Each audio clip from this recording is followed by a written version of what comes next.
Đây là những ngọt cái thịt chay đó không? Luôn mấy đâu.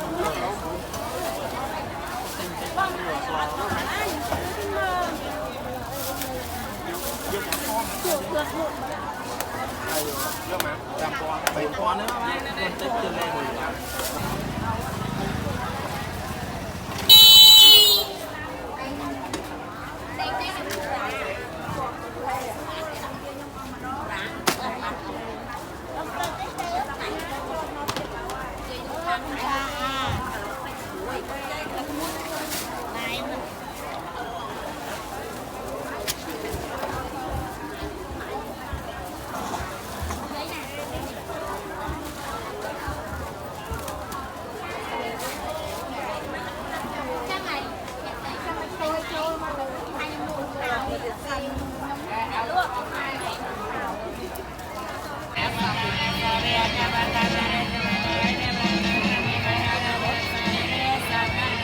Tập dương ngày nó có miếng tay tay mòn cha, bố săn á, bố bạc mòn.